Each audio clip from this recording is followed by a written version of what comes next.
Good day, everybody. Here we are, Bible in a Year 2021. We're on day 109. We're doing quite a bit here. We're doing First Samuel, chapters 28 to 31, and then we're touching on Psalm 18. Now, because it covers a lot of details, I'm actually just going to highlight just some of the important stuff. There's a lot of it, I'm sure, that's standing out for you. And some of the scripture, some of the easier stuff to read because it has to do with the history. And it's sometimes easier to read history than it is to read instruction. But in this, we get to see contrasting relationships with Yahweh and continuing revelation concerning Yahweh. And so we'll start off with chapter 28, verse 2. And here we find that Yahweh is really preparing the final scene of Saul and the whole difficulty between Saul and David. So the Philistines are going to war with the Israelites. Achish has non-wisely asked David or told David to come with him, and we see it here in verse 2. Excellent, David answered Achish. Now you'll see for yourself what your servant can do. Excellent, Achish replied. I will make you my permanent bodyguard. Then we have this break, okay, and we see just how far gone Saul is. He has totally lost connection with reality. And we see him here in verse 5-6. When Saul saw the Philistine army, he was so afraid that his heart beat wildly. So he's lost all his boldness, all his confidence, everything is gone. He just knows he's weak and he doesn't know what to do. When Saul questioned the Lord didn't answer him, not by dreams, not by the Urim, and not by the prophets. So Saul said to his servants, find me a woman who communicates with ghosts. I'll then go to her and ask by using her techniques. So he's been cut off by Yahweh. Yahweh will have nothing to do with him anymore.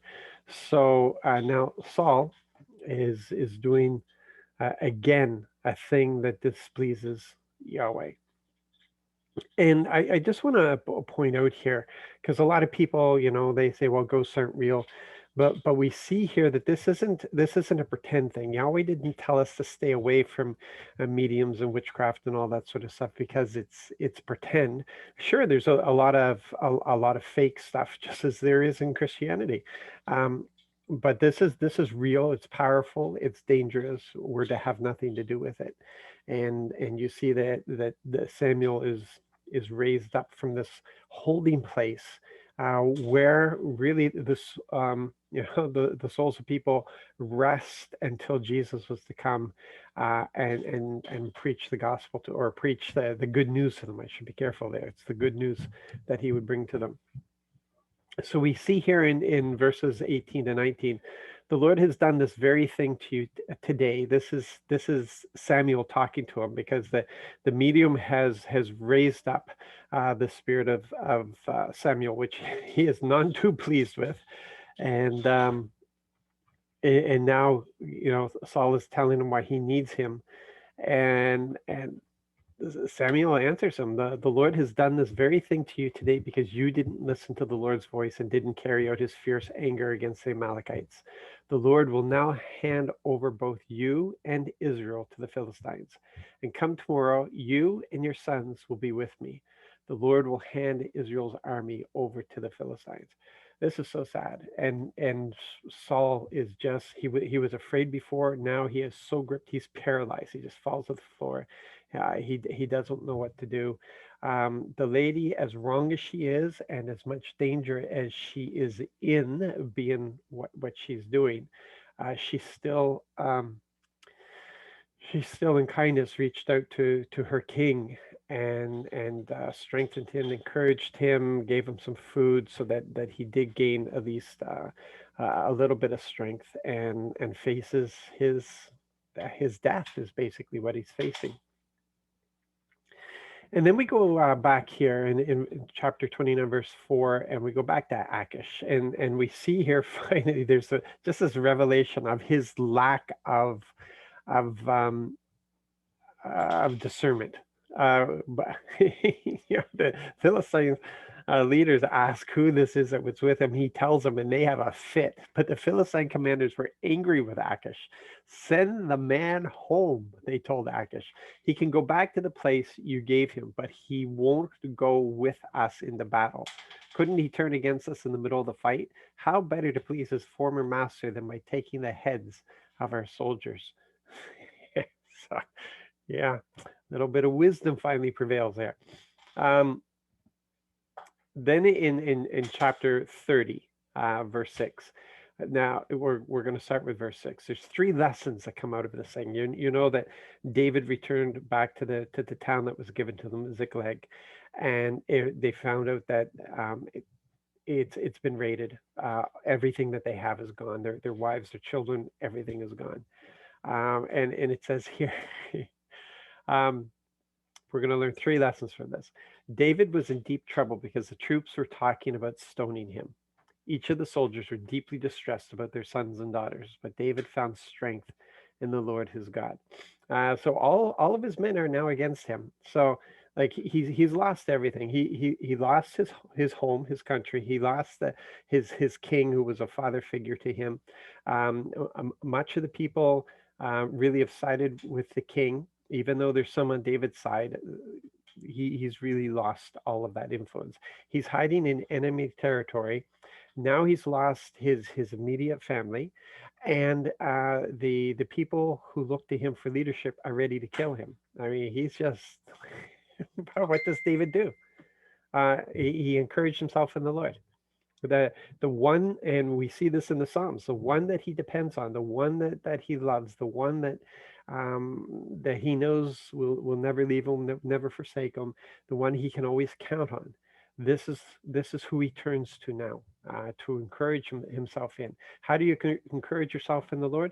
You remember all the good things. You remember all the things he's done for you in the past. You remember his promises. You remember the strength that he's given you today. You remember these things, and you worship. Is what you do. You worship him for all of these things. So that's the lesson there. So, when everything else fails, we can strengthen ourselves in the Lord. And then we have in verse 8, they decide, here he turns to the Lord. He wants to know whether he should go after this raiding party. I mean, you and I may just jump on our horses and go after them, right? But David, he has learned his lesson over time. Then David asked the Lord, should I go after this raiding party? Will I catch them? Yes, go after them, God said. You will definitely catch them and will succeed in the rescue. Now, when you receive a word like this from the Lord, you can go out in strength and boldness. Yeah, you go and you're going to succeed. Go and you're going to win.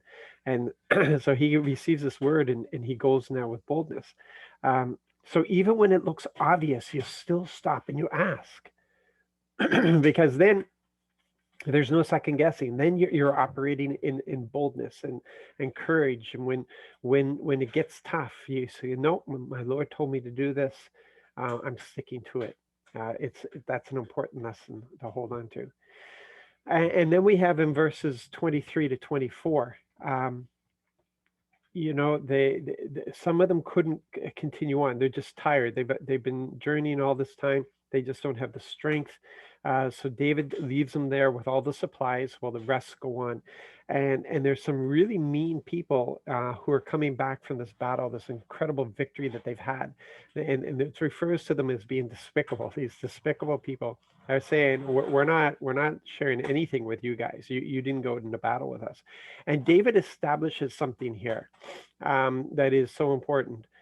He just establishes for his army, for his military, he will honor every member of the military, every member of the battle group, whether they stay with the supplies, whether they're the cooks, whether they all get a part of the spoils of the battle. So here, brothers, David said, don't act that way with the things the Lord has given us. And this is his thing.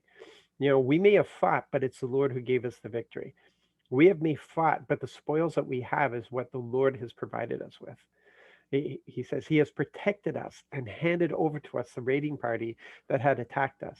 How could anyone agree with you on this plan? The share of those who went into battle and the share of those who stayed with the supplies will be divided equally. So David's saying, like, we didn't earn this, guys. Don't get the idea that we earned this. This has been given to us, and it's been given to all of us. And so we see here David is definitely a different leader from all other leaders. It's just the wisdom that comes from relationship with Yahweh. I want you to understand this. This is not a military thing. This is not some kind of rules of morality or anything of the sort. It's not a socialist agenda.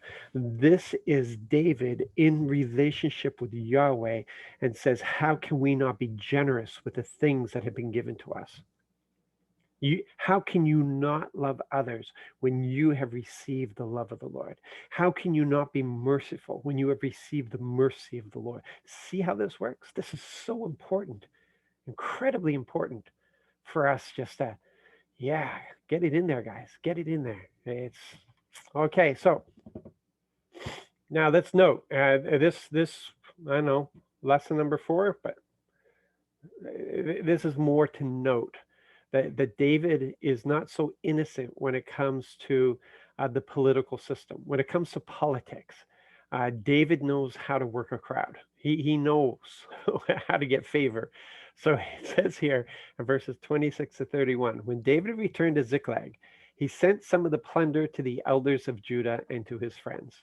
Here's a gift for you from the plunder of the Lord's enemies, he said. I went to those in Bethel, Ramath of the arid southern plain, Jatir, Auror, Sifmath, Ishtemoa, Rakal, and the towns of the Jermelites, the towns of Kenites, Hormah, Borashan, Athak, Hebron, and all the places where David and his soldiers had spent time. Man, this is just wise. This is just wisdom, because you remember that not only did they get all their stuff back, they got all the stuff. So these guys had carried out raids in the Palestinian area and some in the region of Judah, and so like David has more than what was taken from Ziklag, so he uses that and he distributes that among all these places to say thank you. Thank you for standing with me. Thank you. And this is important for what's coming because it leaves a good taste in people's mouths. There's a reason why Jesus said, "Use your money to make friends." When you're generous, it leaves a good taste in people's mouths, so they think well of you. So David's no dummy here. In man, I hate reading this chapter because I just love Jonathan and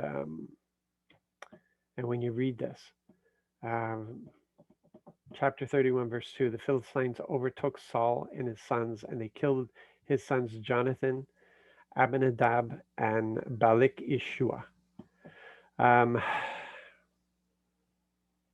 here's the thing. Jonathan is just an incredible guy because even though he didn't agree with his dad, even though he interceded for David, even though he sided with David, even though he went to David and said, "Listen, my dad's wrong. You're going to be king, and I'm going to be second to you."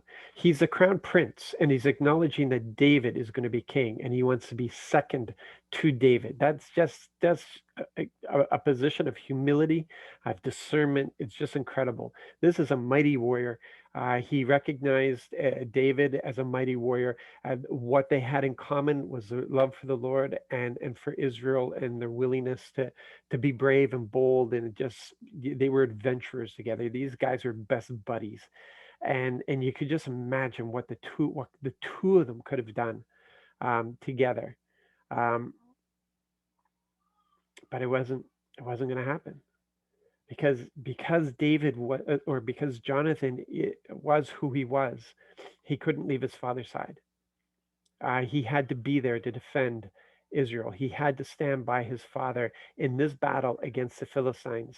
No matter what he thought of his father, this was the king. This was his father. In his place, in duty, and in pledge, was by his father's side, and he gave his life in that place. Guys, just like pierce the heart, and a standing ovation, because that's just that stuff of legend. That's just character through and through. Um, wow.